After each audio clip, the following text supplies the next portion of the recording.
Hello all, welcome to the show. I'm Gus Gagliardi and this is Firecode Tech. On Firecode Tech, we interview fire protection professionals from all different careers and backgrounds in order to provide insight and a resource for those in the field. My goal is to help you become a more informed fire protection professional. Firecode Tech has interviews with engineers and researchers, fire marshals, and insurance professionals, and highlights topics like codes and standards, engineering systems, professional development, and trending topics in the industry. So if you're someone who wants to know more about fire protection or the fascinating stories of those who are in the field, you're in the right place. Welcome to episode 25 of Firecode Tech. On today's episode, we have Jamie McAlister. Jamie McAlister is a fire protection engineer with a variety of professional credentials. She's a PE, a Ph.D, C.F.I, and a CSP. That's pretty remarkable. On today's episode, we talk about Jamie's career and some of the various roles that she's held. We get in depth on toxicology and her long-standing work in forensics. Jamie has some really great professional development advice. We talk about how to evaluate work-life balance and how she has taken stock of her career at certain points. Jamie gives some fascinating stories throughout her career and how she has been able to make an impact as a fire and life safety professional. Hope you enjoyed the episode. If you like it, please like, subscribe, and share if you feel so inclined. Also, check us out on social media and follow us so you can see all the interesting topics that we post about. Let's dive into the show. Well, hello, Jamie. Welcome to the podcast. Thank you so much for coming on. Absolutely. Thank you for having me. Awesome. Well, I wanted to get started with a little bit about your background and how you found yourself in fire and life safety.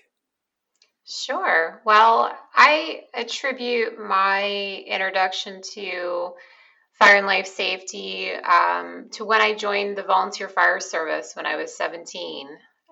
It was the summer between my junior and senior year of high school.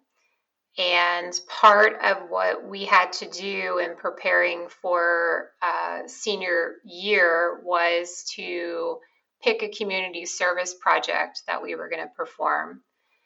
And it just so happened that that summer I was working about a block away at a coffee house, and it was about a block away from a fire station. And I would see the guys go by on the trucks and on the engines, and they would come in and we would talk, and it really just sparked my interest. It was something that I thought was really intriguing. And I had always kind of grown up, I guess, a little bit as a tomboy. I grew up working a lot with my dad on construction sites and helping build our family home. So I was always somebody that was kind of intrigued and interested in getting my hands dirty. And I thought that, that would be a great opportunity for me to pursue being a volunteer firefighter as my community service project. Shortly after joining, I knew that I had made the right decision. I immediately fell in love with everything that the fire service was about.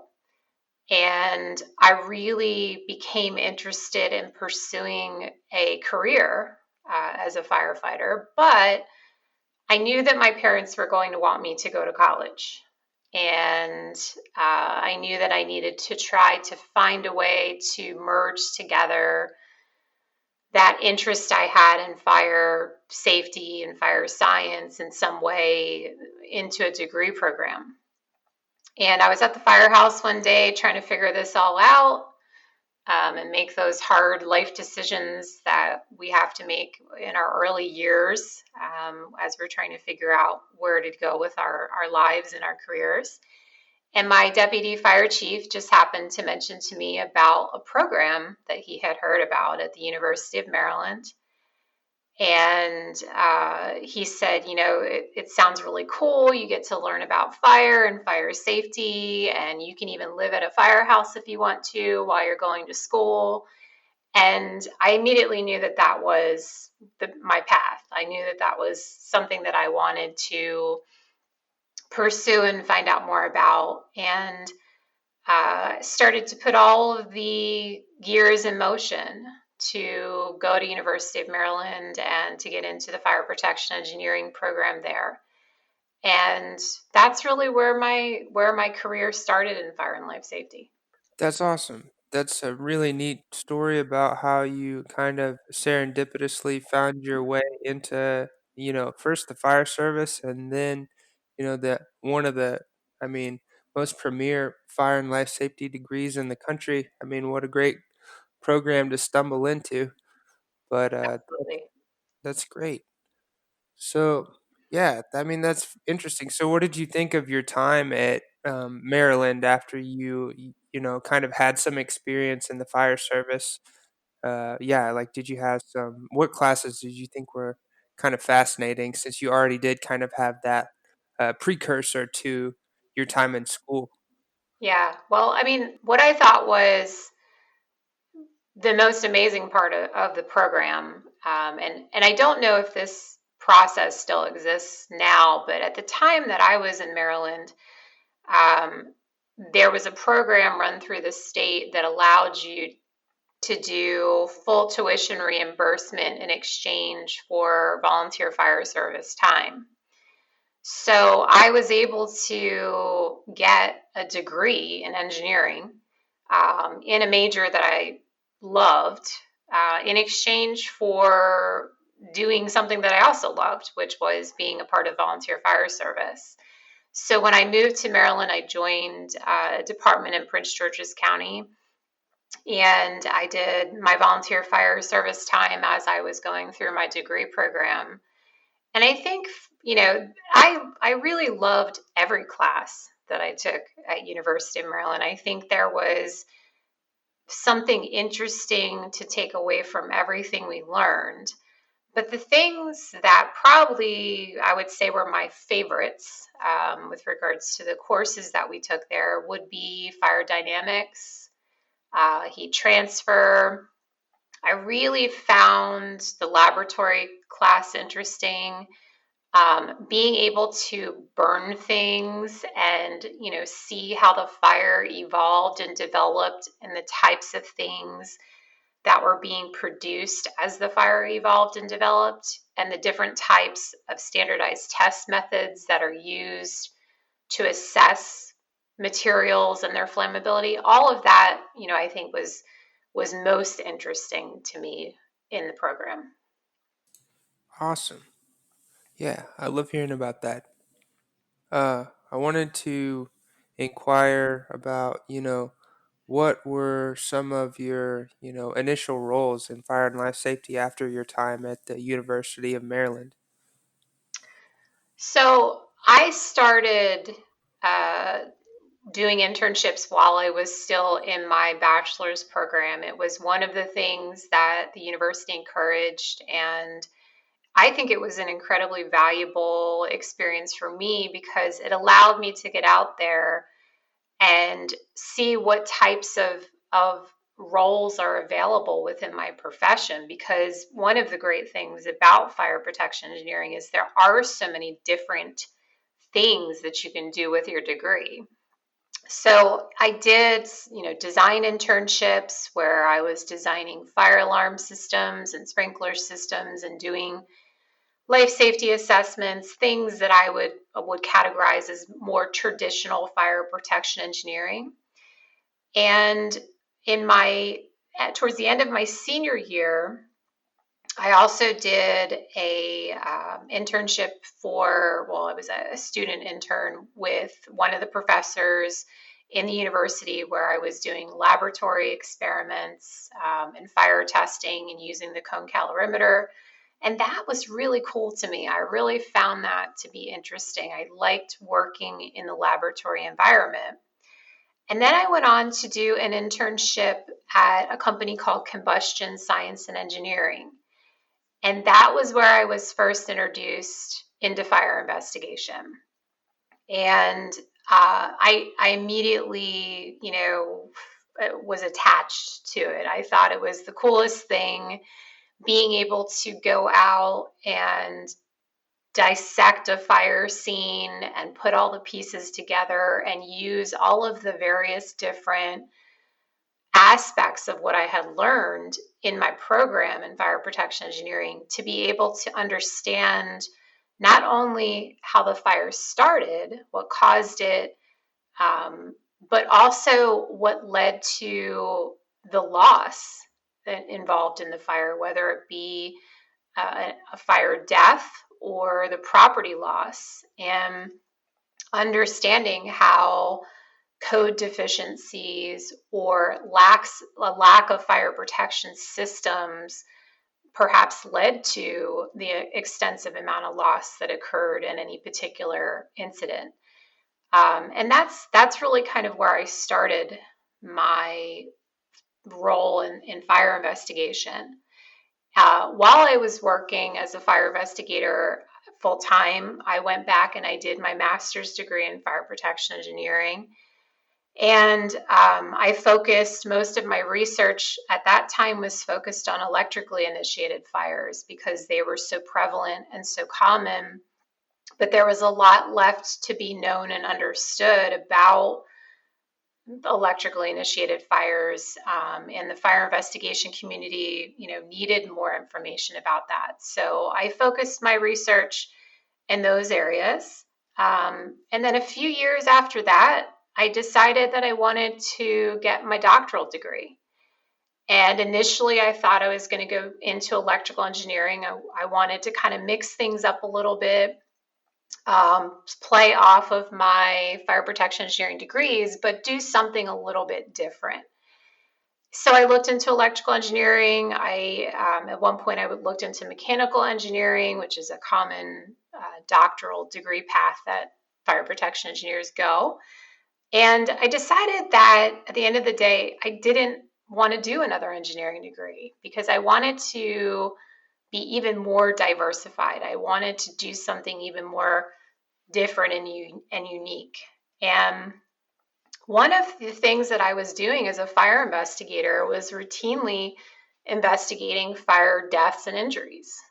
And unique to the company that I was working for at the time was that they really felt it was important when we were investigating these incidents to not just look at the fire data, but to also look at the autopsy data and to try to connect the dots and understand what the victim was being exposed to within the fire. So what kinds of things we would find within their blood that was measured at autopsy, what kind of burn injuries they had to their skin, and what that all meant in the context of the type of fire they were exposed to.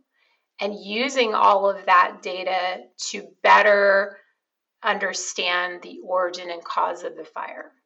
And it was that kind of work specifically that really intrigued me and was really interesting. So I decided that I wanted to actually go and get my doctoral degree in forensic toxicology because I wanted to understand more about the aspects of why people were dying in fires, to understand more about fire toxicity and what's being produced in the fire and how it impacts our occupants and their ability to safely escape.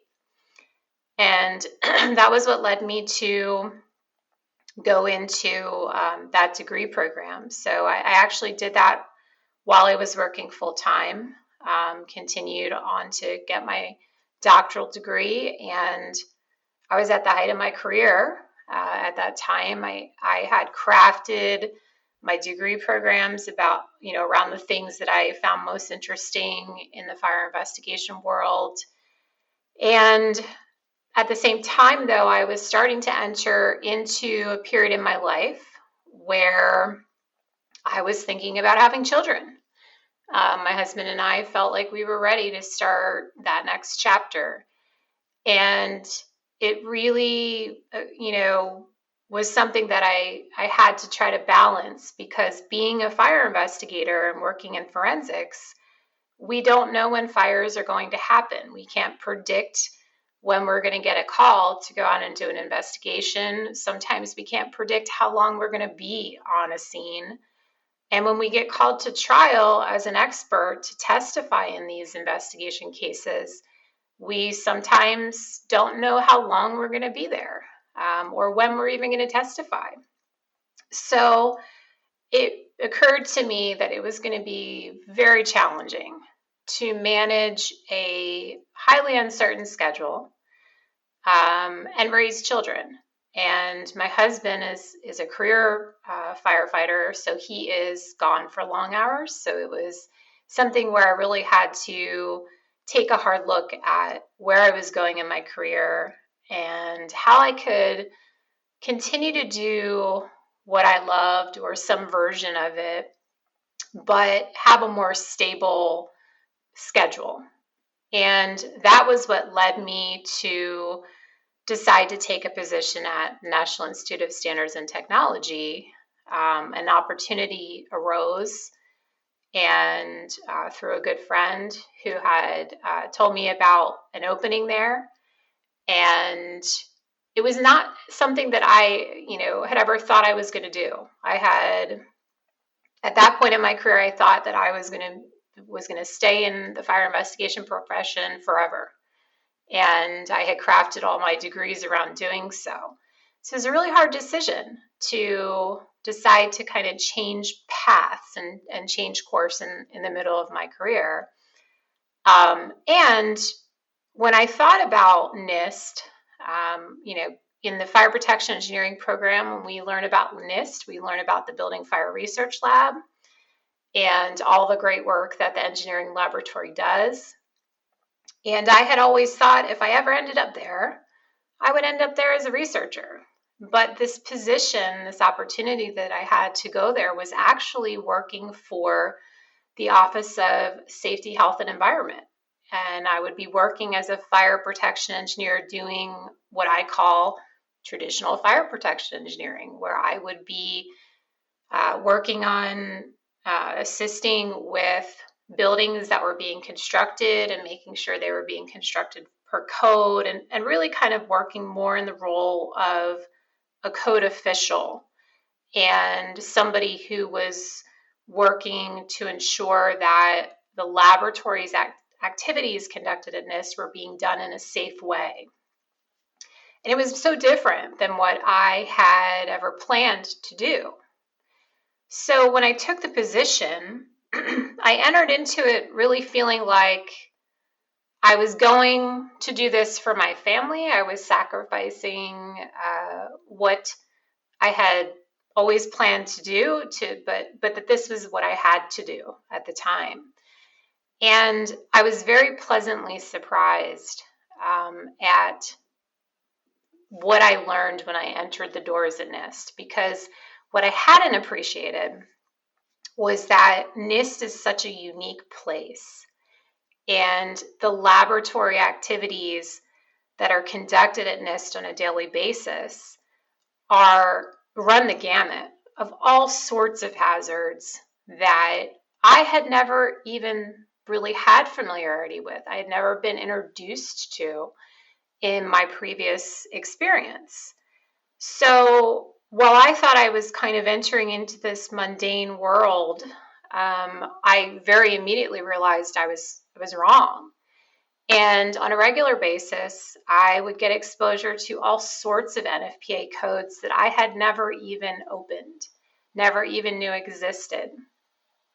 Whether it be learning about hydrogen technology, or gas turbines, or doing more NFPA 30 and 55 related work, and particularly NFPA 45, Laboratory Safety Code. These were all things that I had not had a tremendous amount of exposure to, but I became very familiar with. So I was incredibly grateful for that experience, because what it allowed me to do was become a very well-rounded fire protection engineer. I got an opportunity to experience really all aspects of my profession. And realize how cool all aspects of my profession are. And they all kind of feed back into one another as well. What I was doing at NIST, working as a fire protection engineer on the prevention side of the fence, and what I did as an investigator, seeing what happens when we don't do things the right way, that knowledge of understanding what happens when we don't do things the right way, that feeds into a better understanding of how to prevent things from happening. And being on the prevention side and being familiar with the codes and compliance requirements, and working as an authority having jurisdiction allowed me to have an intimate knowledge of the International Building Code, the International Fire Code, and a whole array of NFPA codes that gave me the knowledge that I needed as a fire investigator to really understand what kind of code deficiencies might be present when I was going out to these scenes. Now, I didn't completely leave fire investigation when I went to NIST, because I just couldn't. My heart was still there. So what I was able to work out was that I still continued to have outside employment outside of NIST, and I was still working part-time as a fire investigator, with the company that I had left to go to NIST for. And it was really perfect because I kept being able to do one of the things that I really loved, but it was under my terms. And it was, I could take cases as I was able to. If it didn't work with my schedule, then it didn't work with my schedule. And then on a full-time basis, I had the stability associated with my position at NIST. And that was working wonderfully. It was working great. But I was working a lot of hours. And while I had the schedule stability, working all of the hours I was working was still proving to be a little bit of a challenge for me in my personal life. And one of the things that I like to do, is I like to do what I call hit the pause button sometimes. And I like to do a personal assessment of where I'm at in my career, in my personal life, whatever the case may be. I think it's something that everybody should do every once in a while to make sure that they're headed in the right path and they're headed down the right track, because it's very easy for us to get caught up in the everyday minutia of what we do and to just continue doing what we do and heading down a path, and a lot of times fulfilling goals that other people have set for us, but not necessarily goals that we actually set for ourselves. And, I was kind of thinking one day, I said, hey, I'm going to hit the pause button and I'm going to think about where I'm at in my career and where I see myself in 5 years, 10 years, whatever the case may be. Am I here? Am I where I'm at now in 5 years? Is this where I want to be? Is this what I want to be doing? Do I want to be working as many hours as I'm working? And I realized the answer was no, that wasn't what I wanted to do. As much as I loved what I was doing, I wanted to be able to get a little bit more control over my life and my schedule again, and to work less hours, but continue to do all of these things that I loved. And that was what led me to FireTox and the company that I now own and have created. And the idea behind the development of that company was that I would be able to take all of these things that I loved about my profession, the traditional aspects of fire protection engineering, the research aspects, the investigation aspects, and even the training of people. And I would be able to take all of this stuff that I loved and I would be able to have it in one place under one umbrella that I controlled. And that was how it came about to start my company, FireTox. Man, well, first off, that's a lot to unpack, and man, I really enjoyed that. And I just want to say, Your work ethic is outrageous. I can't believe all the things that you've accomplished, all those degrees while working full time. That is just incredible. And then, there's a lot of things that I really loved about your career and just stuff that I'd love to dive deeper into. But yeah, I really liked what you were talking about with the laboratory fire protection and some of those different unique hazards with your time at NIST. I think that, that's one of those unique occupancies that has a lot of nuance and a lot of, is not so um, blatant in the code on best practices and applications. And so leaning on those more obscure NFPAs is something that I'd definitely love to hear more about from you. But yeah, also, yeah, I don't know. There's a lot of things that, a lot of good points in there. But yeah, just trying to, yeah, that wasn't a very cohesive response. But Wonderful. you talked about a lot of good, like professional and interpersonal things as well in that first question. And so I think there's a lot of points there that I think many people would resonate with, like, the note about trying to balance, work aspirations and goals and career, kind of milestones is, and along with having a family and then, just that work life balance thing is so difficult. And for somebody who has, had so many unique and really neat roles in fire and life safety, yeah, that's great to hear about. Um, as far as like the next question, I wanted to talk a little bit more about. I know you kind of gave us your introduction and kind of how you cut your teeth in fire and investigation, and found your passion for it. I have a lot of interest in fire investigation because I'm a fire protection on the design side by my career. So yeah, I just wanted to dive a little bit deeper into you know this very fire protection is already very niche. So I just wanted to hear a little bit more about your role as a forensic toxicologist and kind of unpack what that looks like on a daily or weekly basis from your perspective. Okay. Do you want me to talk a little bit about FireTox as far as, the role that I play as a forensic toxicologist there? Is that Sure.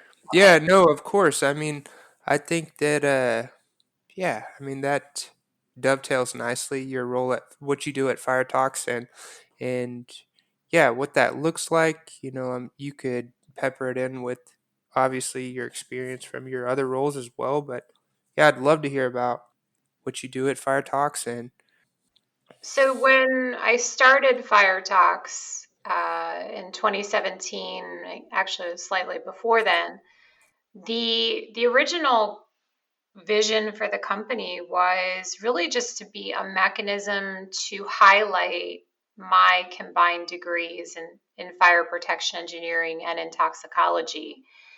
And we very quickly, after establishing the company, we got an opportunity to do a research project. And I started to realize that perhaps there was more to be done with the company, that we could really expand it to encompass all of these different areas that I truly loved. So the structure became one that I call tier, where we provide four core service areas. We provide training, we provide investigation, we provide engineering, and we provide research services. And one of the things that I firmly believe is that all of those areas feed back into one another. What I have learned in the field of fire investigation makes me a better fire protection engineer. And that's really ultimately how it's supposed to work within our profession. We are supposed to learn from our history and our past, through incidents that have occurred where we've had large loss of life or large loss of property, to be able to look at those incidents and to be able to help us make better standards and better codes and better designs and systems and technologies to reduce the occurrence of those incidents. So that's really what we focus on at FireTox. Our research initiatives that we develop are born from what we're seeing happening in the investigation field, or they're born from what we're seeing as being challenges in the built environment, in things within the code that may not necessarily be clear, or things within the code that don't address unique types of occupancies or unique conditions, where the design engineer is really left with trying to figure out how to solve this problem, but not necessarily knowing whether or not they've done it the right way. So we try to focus our research initiatives on those types of areas of the unknown within our profession. And we really believe that, it's important to bring all of these things together and to allow us to continue to play off of these different aspects of investigation and traditional fire protection engineering and research. And we use training as a way to communicate all that knowledge to the people that are out there in the field. We train fire investigators, insurance industry professionals, attorneys, even in understanding fire science and fire behavior and spread, and fire toxicity is another big area that we provide training in. And I find myself to be very fortunate to be able to really do literally everything that I have really enjoyed over my career, those things that I found most interesting and most passionate, and to be able to do that every day in my line of work. Now, as far as the forensic toxicologist goes, the role that I play in that particular side of my profession is really, again, understanding why people are dying and becoming injured in fires. So there are many instances where I will work on a case and the question will be, why did this individual not get out? In many instances, there are operational smoke alarms and people still aren't getting out. So we look at that data and we look at what's going on. Unfortunately, in some cases, the occupant may be intoxicated. The occupant may be on certain drugs that may affect their ability to escape from the fire, or may affect their ability to make appropriate decisions in the process of evacuating. In some cases, it's issues of audibility. In some cases, it's issues of system misdesign or misapplication. So that is part of what I focus on in the forensic toxicology world. And right now we're working on a research project through the National Institute of Standards and Technology that we're really excited about. And it is focused on evaluating close to 1,000 fire deaths that have occurred in the state of Maryland over the last 15 years.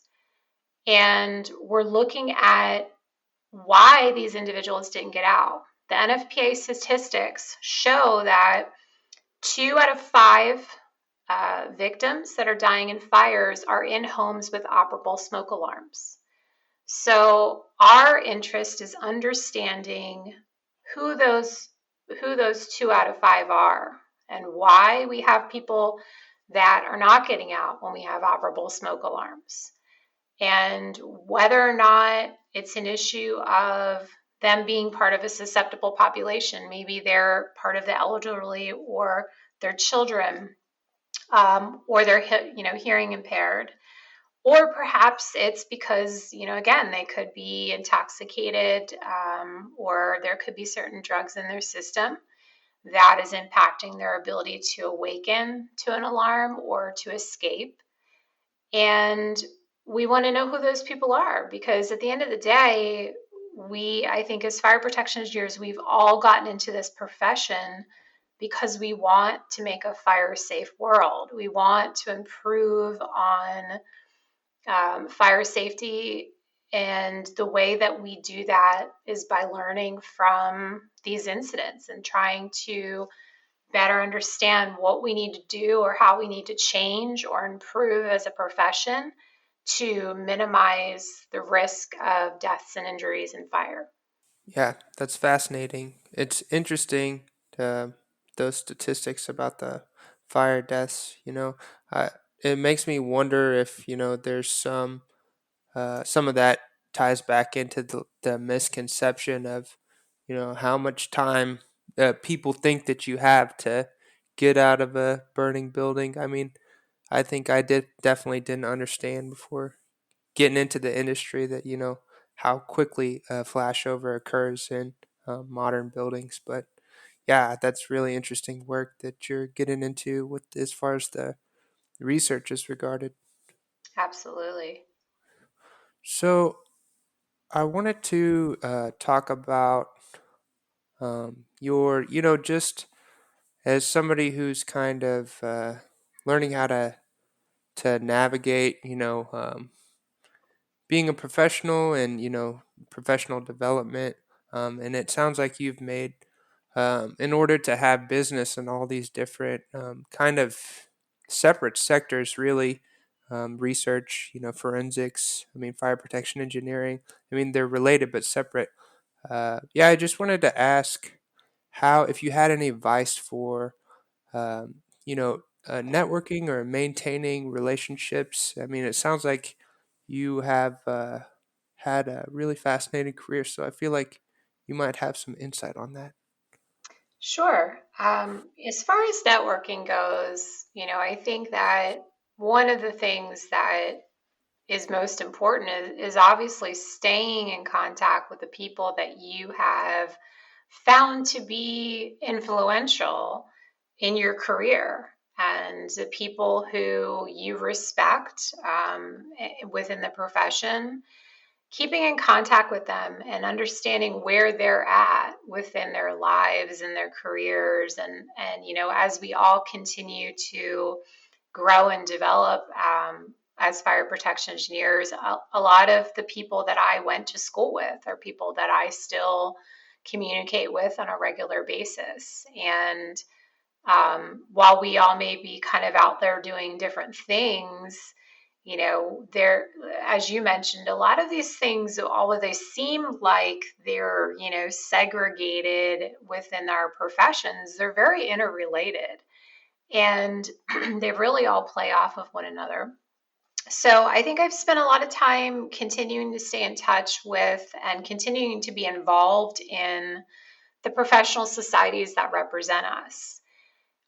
Being a part of the Society of Fire Protection Engineering and staying active in what's happening within our field, whether it be, from code development to just being somebody who's reviewing literature that's being published to see where we're at and what is new and what are the new trends, and where are we going in our profession. I think, if you can be a part of a committee, whether it be an NFPA committee or otherwise, I think that is also a great way to network and a great way to be involved and to stay current in your field. It not only teaches you the process that is involved in standards development, but it connects you with the leaders in that particular field, and connects you with all of the great and wonderful things that those individuals are doing within our profession. And then, of course, social media is a big thing. Linked is probably one of the biggest ways that I stay connected to the people that I've known throughout the years, and the relationships that I've built throughout the years. keeping people aware of what you're doing and where you're at and the different things that may be changing and within your career, and is important. And social media is definitely one of the biggest ways to be able to do that. Those are some great tips. I appreciate that. So I wanted to talk about on top of all of your roles and in your education that you've also seems like maintained a steady career teaching as well as maintaining your involvement in fire protection engineering and forensics. Yeah, I'd love to hear a little bit about your different teaching roles. Sure. So I've done a number of different roles as an educator and on a part-time basis. These were all things that I kind of did while I was working full time, but teaching was always something that I felt to be very important to me because I love what I do, and it's a way to allow me to communicate, my passion and my love for my degree program and the things that I've learned within the program. But it also, I think, allows me to stay current in what's happening in my field and to stay fresh on the things that, I've learned throughout my degree programs. So I've taught for University of Maryland. I taught for University College, where I was a adjunct instructor for the fire science program. So I taught investigation there. And I also taught mathematics as well. I've always really loved mathematics and had a passion for that. So I started out teaching there, and I also did online instruction for Eastern Kentucky University for their fire protection and safety engineering technology program. I was a instructor for basic fire dynamics and advanced fire dynamics, as well as fire statistics class that they have. And currently, I am an adjunct instructor for University of Maryland College Park for their graduate program. And there I co-instruct with Professor Hunt and Professor Gwynn a class on human behavior and fire. And there we kind of get into evacuation modeling, people movement, and also the toxicological aspects of how the fire environment impacts people movement, impacts behavioral response, and impacts one's ability to escape from a fire. Awesome. That's great. Yeah, I love hearing about. I feel like there is, um, very limited options as far as fire protection engineering degrees in the states. But so every time I get a chance to talk to somebody who has direct experience with one of these programs, I just yeah, love hearing about it. And for the people who I'm sure are interested as well, like exploring the topic. It's Mm-hmm. but yeah, I wanted to circle back on yeah, I mean, it sounds like you've been involved in your time at NIST, and now with FireTox have had a really storied career so far. And so I just wanted to pick your brain for if you had like one significant case or project during your career that really stands out as a huge teachable moment, or just something that was really impactful on your career.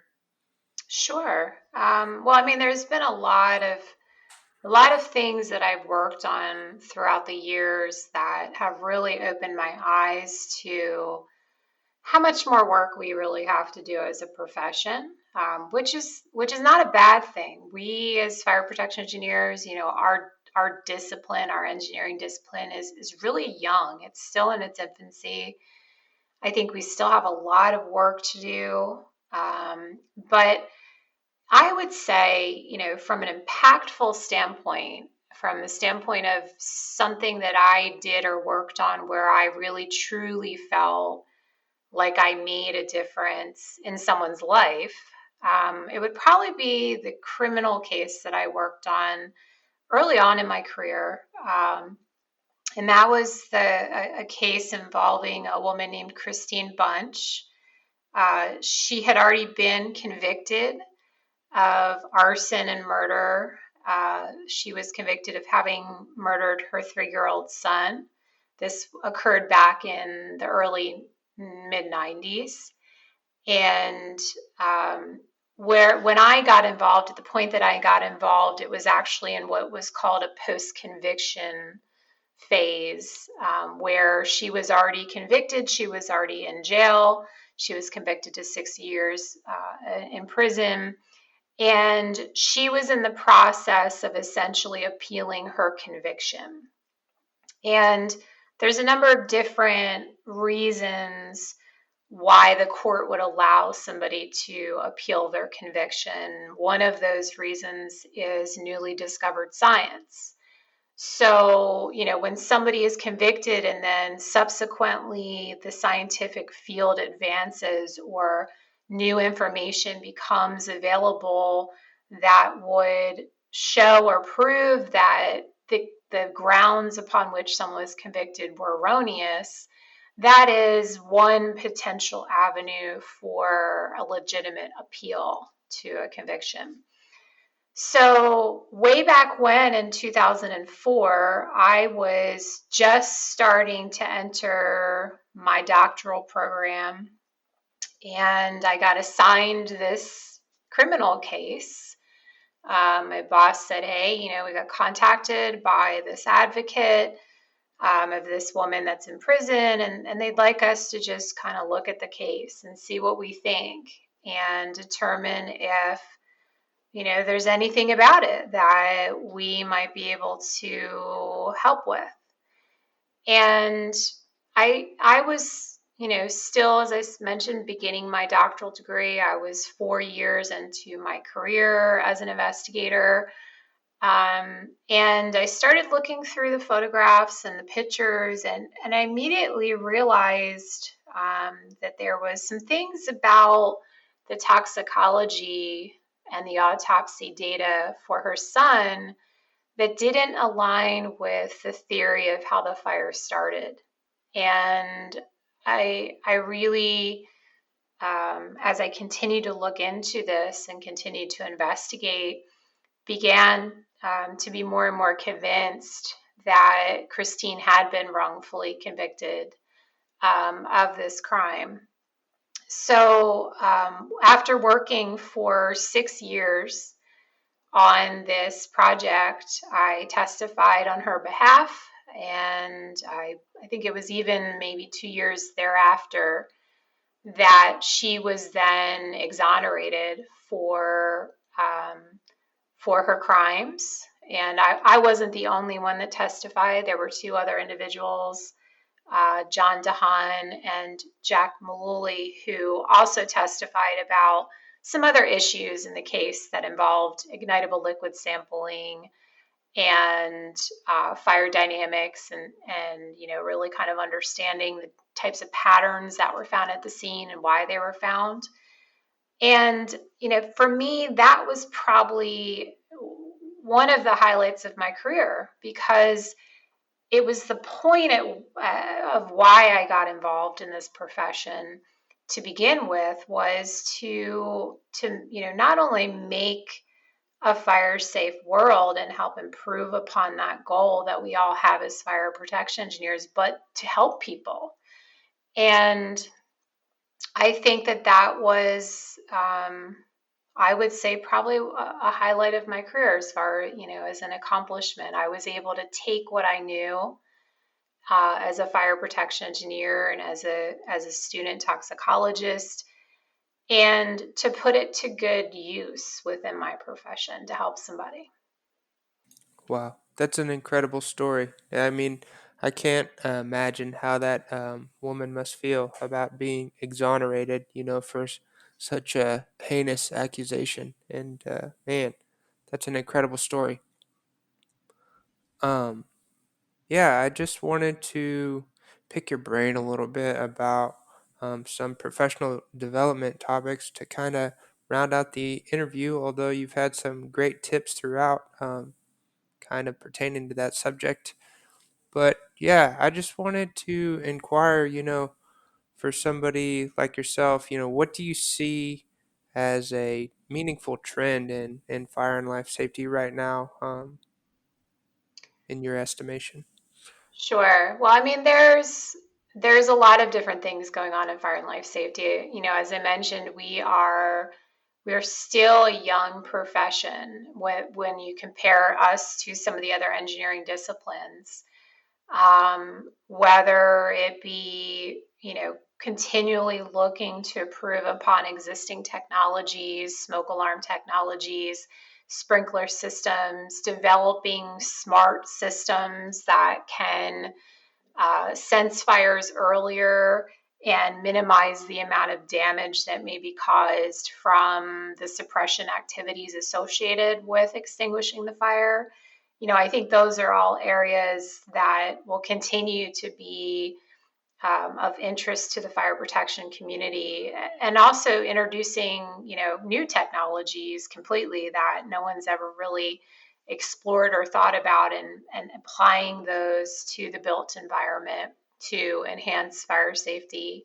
I think that another important thing that we as a community continue to strive to do is community risk reduction initiatives, educating people about fire and educating people about being able to, understand, like you mentioned, how quickly fires develop, how much time they actually do have to get out, and the fact that it is not a lot of time. So I think that those are some trends that we'll continue to see as being trends in our profession. With regards to the fire investigation aspects of and where we're at in that part of the profession, we several decades ago, we were a profession that struggled to enhance and embrace the idea that the investigation of the investigation of fire, was a scientific process. Many investigators struggled to embrace that concept. It was really believed several decades ago that investigation of fire was an art, not a science. And what we've done over these last several decades within, the fire protection engineering community is we've really tried to make sure that people understand that the investigation of fires is a scientific process. It is one that involves an understanding of physics and chemistry and fire dynamics and heat transfer. And because of that, we need to make sure that our investigators are trained properly in those areas, are knowledgeable, that we have solid research that we can rely on to allow us to better understand the types of patterns that we see within fires and what's causing those patterns. We were decades ago a profession that relied heavily on rules of thumb, and we relied heavily on things that weren't necessarily always true or had no scientific basis. So what we've done is we've continued to try to improve, and I think we now finally see a shift where we embrace the investigation of fire as being a scientific process, and we embrace the idea that the scientific method is the methodology to use in the investigation of fire. And we continue to see more research initiatives being supported by institutions like the National Institute of Justice, to help further along what we understand within the fire investigation community, whether it be about fire patterns or flashover, um, or even forensic toxicology and fire toxicity. So I think those are some of the trends, at least that I'm seeing on my side of the fence, and I think they're all very important and very valuable, and I believe that they will lead to a more robust way that we address fire safety in the United States. That's awesome. Yeah, it's really interesting hearing about fire and investigation. It's uh, really complex, and it's kind of a wonder to me that the range of individuals that are involved with the profession. So yeah, it's really interesting to hear you talk about the trend towards scientific basis in evaluation. So that's awesome.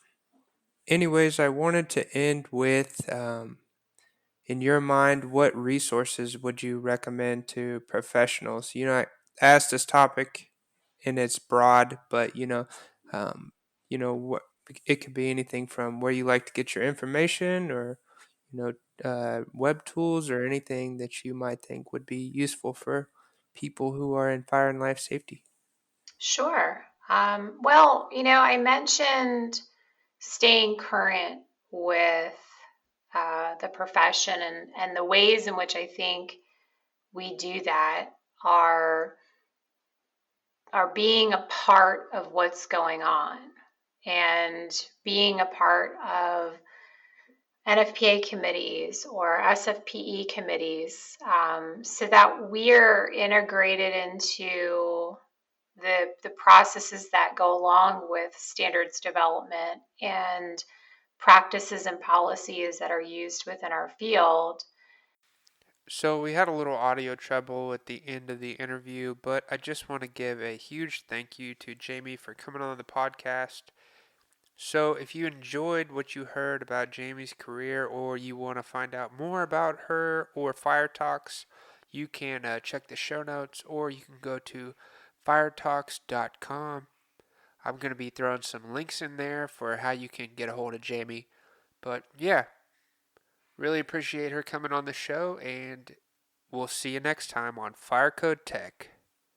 Thanks for listening, everybody. Be sure to share the episode with a friend if you enjoyed it. Don't forget that fire protection and life safety is serious business. The views and opinions expressed on this podcast are by no means a professional consultation or a codes and standards interpretation. Be sure to contact a licensed professional if you are getting involved with fire protection and or life safety. Thanks again, and we'll see you next time.